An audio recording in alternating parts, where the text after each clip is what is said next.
আমার প্রিয় মায়েরা বোনেরা, আপনাদের জন্য একটা হাদিস বলে শেষ করব। বিশ্বনবী বলেন, আমার মায়েরা খেয়াল করে শুনুন, বিশ্বনবী আপনাদের উদ্দেশ্য করে বলেন, আল মারআতু ইযা সাল্লাত খামসাহা ওয়া সামাত শাহরাহা হাফিজাত ফুরুজাহা আতাআত বা'লাহা ফালতাদখুল মিন আইয়ি আবওয়াবিল জান্নাতি শাআত। বিশ্বনবী বলেন, ও রমণীরা, ও নারীরা, যে সমস্ত নারী এই 4টা কাজ করবে, এই 4টা কাজের গ্যারান্টি দিবে, তাদেরকে জান্নাতের 8টা দরজার গ্যারান্টি দেয়া হবে। কি 4টা কাজ? 1 নাম্বার, আল মারআতু ইযা সাল্লাত খামসাহা, যে নারী 5 ওয়াক্ত নামাজ পড়ে। কি করে? জেলা স্টেডিয়ামে অবস্থানরত আমার নারীরা বোনেরা, বিশ্বনবী আপনাদেরকে 4টা কাজের কথা বলেছেন, খুব বেশি না। 4টা করলে 8 জান্নাতের দরজা সব খোলা। কোনটা দিয়ে যাবেন? যেটা দিয়ে মনে চায়। 1 নাম্বার 5 ওয়াক্ত নামাজ। আমার বোনেরা জোহরের নামাজ পড়তে পড়তে এটা আসরে নিয়ে যায়, আসর পড়তে পড়তে এটা মাগরিবে নিয়ে যায়। এরকম আসরে নাই, লালমনিরহাটে হয়তো নাই। আমার বোনেরা এটা করবেন না। ইন্নাস সালাতা কানাত আলাল মুমিনিনা কিতাবাম মাওকুতা, সময় মতো পড়বেন। সামাত শাহরা, রমাদানের রোজাগুলো রাখবেন। হাফিজাত ফুরুজাহা, যে নারী তার চরিত্রকে হেফাজত করে, তার প্রাইভেট হেফাজত করে, তার লজ্জাস্থান হেফাজত করে। ও মায়েরা, আপনার এই গর্ভ যে কত দামি আপনি জানেন না। আপনার এই গর্ভ থেকে জন্মাবে আগামীর সালাহুদ্দিন আল আইয়ুবী। আপনার গর্ভ থেকেই জন্মাবে ইমাম আল মাহদি আল মুনতাজার। আপনার পেট থেকে জন্মাবে আবু সাইদের মতো বীর সৈনিক। আপনার পেট থেকে জন্মাবে মুগ্ধের মতো বীর মুজাহিদ।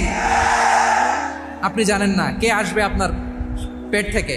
সময়টাকে কাজে লাগান, ইসলামকে বোঝেন, মানেন, আমাদের ইসলামিক লেকচারগুলো শোনেন। আমরা যে বার্তাগুলো, ইনস্ট্রাকশনগুলো, দিক নির্দেশনাগুলো আপনাদের খেদমতে রাখি, এগুলো মেনে চলুন। আপনিই পারেন আপনার ঘরটাকে জান্নাতের টুকরা বানাতে। একটা family, it's a very big institution and you are the MD, the managing director of this institution. চিল্লায় বলেন ঠিক কিনা? চাইলেই পারেন ঘরটারে জান্নাতের টুকরা বানাতে।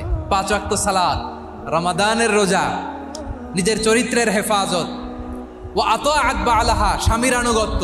এটাতে অনেকে ভুল করে থাকে। হায় রে আমার বোনেরা, স্বামীর আনুগত্যকে এটা নিজের অপমান মনে করবেন না। আপনার স্বামী আপনার সবচেয়ে বড় গার্ডিয়ান, তিনি আপনার সবচেয়ে ভালো চায়। নারী কখনো গার্ডিয়ানশিপের বাইরে থাকতে পারে না। হয় আপনি বাবার গার্ডিয়ানশিপের ভেতরে, বাপ না থাকলে ভাই আপনার গার্ডিয়ান, ভাই না থাকলে চাচা গার্ডিয়ান, বিয়ের পরে আপনার স্বামী আপনার গার্ডিয়ান। শরিয়া সম্মত স্বামীর আদেশগুলো আপনি মেনে চলবেন, কিন্তু শরিয়া বিরুদ্ধ কোনো আদেশ মানতে আপনি বাধ্য নয়। আওয়াজ করে বলুন সবাই ঠিক কিনা? এই 4টা কাজ যদি কোনো নারী করে, বিশ্বনবী বলেন জান্নাতের 8টা দরজা খোলা। তোমার যেটা দিয়ে মনে চায় সেটা দিয়ে জান্নাতে তুমি এন্ট্রি নিতে পারবা। বিষ্ণু ইসা ইসলামের স্ত্রীর নাম ছিল আয়েশা রাদিয়াল্লাহু তাআলা আনহা, আবু বকর রাদিয়াল্লাহু তাআলা আনহুর মেয়ে।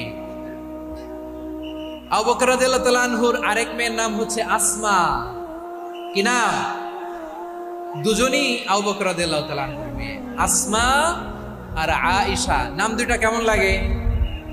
আসমা নামটা কেমন লাগে? আয়েশা নামটা কেমন লাগে? সবার ভালো লাগে নাই? নাম দুটো আপনাদের ভালো লাগে? লালমনিরহাটে অনাগত যদি কন্যা সন্তান হয়, যদি মনে চায় আসমা রেখে দিতে পারবেন, যদি মনে চায় আয়েশা রেখে দিয়েন। দেশে বিদেশে, এয়ারপোর্টে, রাস্তা ঘাটে শুধু বলে হুজুর একটা নাম দেন, আমার ছেলের একটা নাম দেন, মেয়ের একটা নাম দেন। তো আমার মনে আছে যশোরের আবদিনের মাহফিলে আমি 1-2টা নাম দিয়েছিলাম। আজকে লালমনিরহাটের এই প্রোগ্রামে কন্যা সন্তান যদি হয় 2টা নাম দিলাম, আসমা কিংবা আয়েশা। ইনশাআল্লাহ পড়েন। 2জন বোন, এক মায়ের না, বাবা এক, মা 2জন।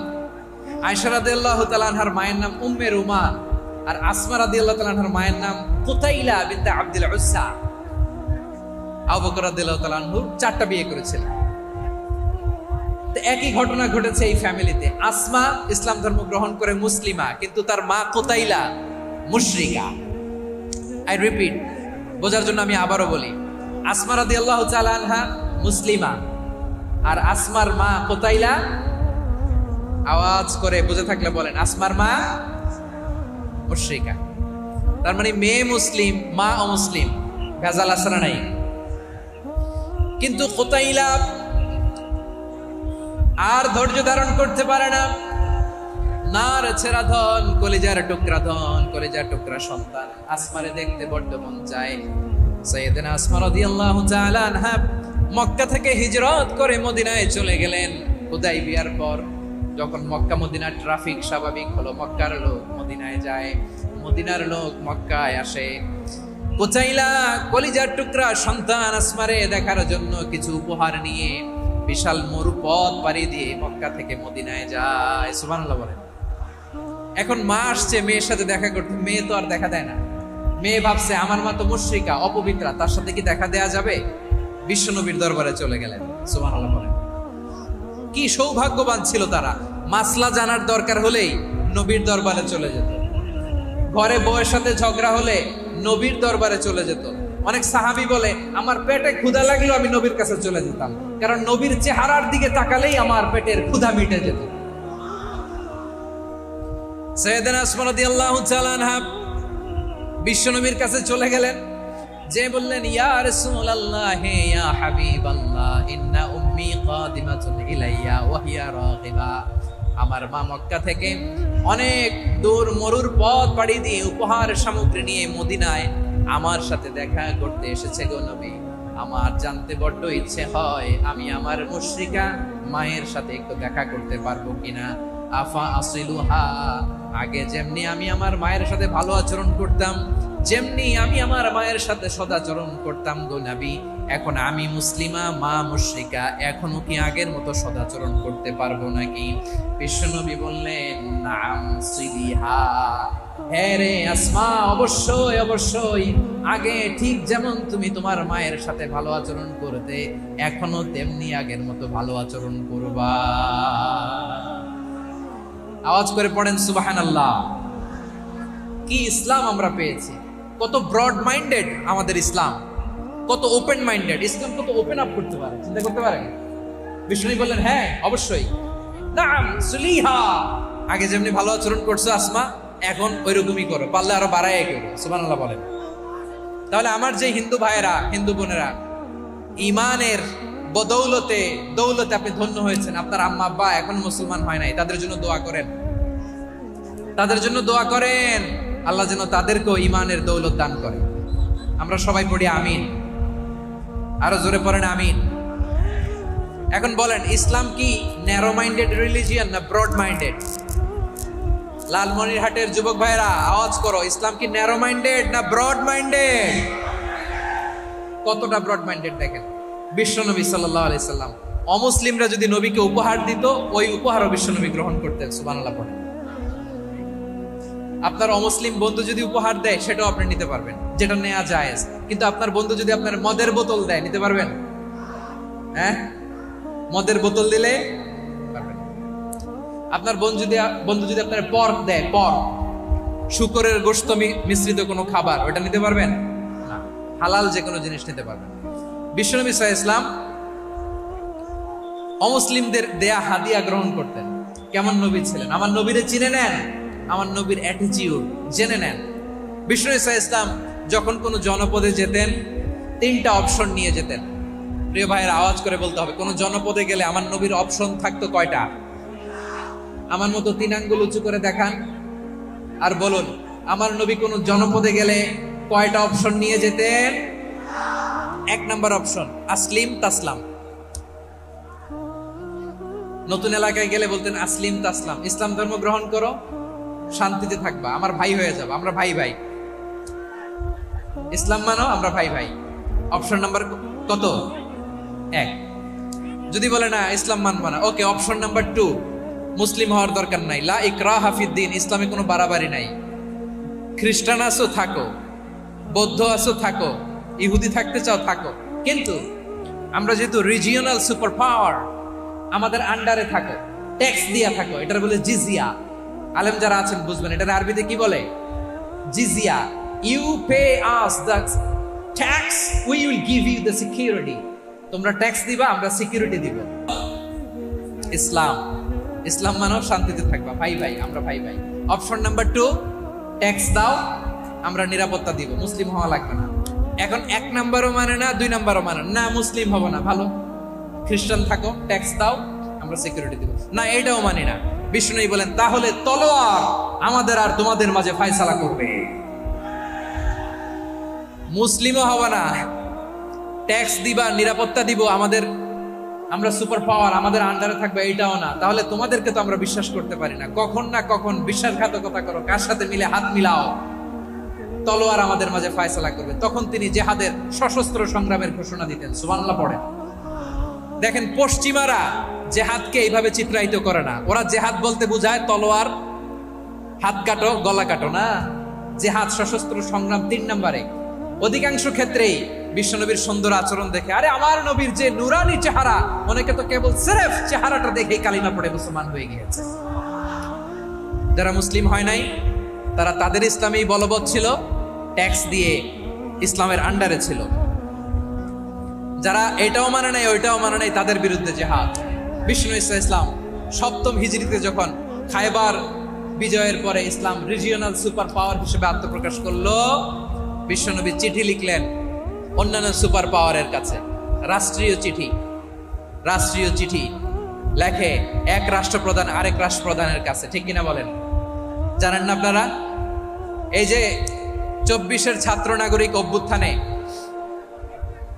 এই অভ্যুত্থান যখন শুরু হয়, আমি তখন সাউথ আফ্রিকাতে একটা স্ট্যাটাস দিয়েছিলাম, গোটা নয় গোটা দেশ সংস্কার করা লাগবে। শুধু বাংলাদেশ নয়, সারা বিশ্বের বাংলা ভাষাভাষী লোকেরা এই আন্দোলনের সাথে সমর্থন তারা করেছে, এটাকে সাপোর্ট করেছে, তারা সমর্থন দিয়েছে। আমাদের ইউনাইটেড আরব আমিরাতের বাংলাদেশি ভাইয়েরা তারা সেখানে রাস্তায় নেমে এসেছিল, জানেন? ওইখানে ডেমনস্ট্রেশন করা যায় না, সেখানকার সরকার তাদেরকে যাবজ্জীবন দিয়েছিল। তখন আমাদের এই যে প্রধান উপদেষ্টা ডক্টর মোহাম্মদ ইউনূস সরাসরি G2G বলে, এটা G2G, government to government, G2G, উনি চিঠি লিখলেন যে তাদেরকে, ইউর হাইনেস, এ সম্মানিত আমির, আপনি আমার এই চিঠির কারণে আমার সম্মানে এই 53 জন বাংলাদেশিকে মাফ করে দেন। এই চিঠির বদৌলতে বেকসুর খালাস পেয়ে গিয়েছিল আমাদের ভাইরা। জানেন না এই ঘটনা আপনারা? তাহলে গভর্নমেন্ট টু গভর্নমেন্ট চিঠি দেওয়া হয়। 7ম হিজরিতে বিষ্ণু ইসলাম সব সুপার পাওয়ারের কাছে চিঠি দিলেন, রোমান সম্রাটের কাছে, পারস্য অধিপতির কাছে, মিশরের অধিপতির কাছে, সবার কাছে চিঠি লিখলেন।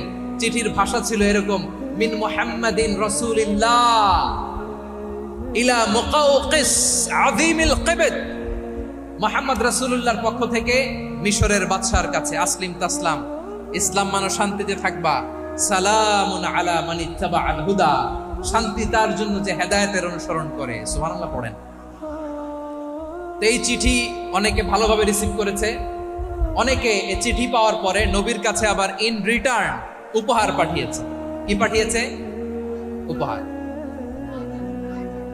মিশরের বাদশা মুকাওকিস তিনি বিশ্বনবীকে বিশাল এক উপহারের ডালি পাঠিয়েছেন। মিশরের বাদশা মুকাওকিস ছিলেন ধর্মে খ্রিস্টান। লালমনিরহাটের ভাইয়েরা আওয়াজ করে বলেন, মিশরের বাদশা ধর্মে কি ছিল? খ্রিস্টান। কি উপহার দিয়েছিল আমার নবীকে? শুনতে মনে চায়? আওয়াজ নাই লালমনিরহাটের গলায়, শুনতে মনে চায়?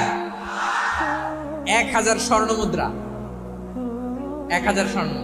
2টা খ্রিস্টান দাসী, একজনের নাম মারিয়া বিনতে শামউন আল কিবতিয়া, আরেকজনের নাম সিরিন বিনতে শামউন আল কিবতিয়া। একজন খ্রিস্টান দাস 20 থান কাপড় জামা বানানোর জন্য, আমরা নবী যেন সেলাই করে জামা বানাতে পারে এজন্য 20 থান কাপড়, 20 থান ফাইন গার্মেন্ট। সুবহানাল্লাহ পড়বেন না? এরপরে একটা গাধা যেটার নাম ছিল উফাইর, আর একটা খচ্চর, এটার নাম ছিল দুলদুল। খচ্চর চিনেন? গাধা আর ঘোড়ার ক্রসিং এ যে প্রাণীটা দুনিয়াতে আসে ওটার খচ্চর বলে। তো এই যে সুপার পাওয়ার খ্রিস্টান বাদশার কাছে নবী চিঠি লিখলেন, ওই খ্রিস্টান বাদশা আমার নবীকে উপহার দিল। বিশ্বনবী এই উপহারগুলো সানন্দে গ্রহণ করেছে। সুবহানাল্লাহ পড়বেন না? তাহলে অমুসলিম কেউ যদি আপনাকে উপহার দেয়, হালাল উপহার হলে আপনি গ্রহণ করতে পারবেন। অনুরূপভাবে পারস্যের বাদশা, রোম সম্রাট বিশ্বনবীকে উপহার পাঠিয়েছেন। আমার নবী সবগুলো উপহার, গিফট গ্রহণ করেছেন। সুবহানাল্লাহ বলেন। তাহলে প্রিয় লালমনিরহাট, আওয়াজ করে বলুন, ইসলাম কি ন্যারো মাইন্ডেড রিলিজিয়ন না ব্রড মাইন্ডেড?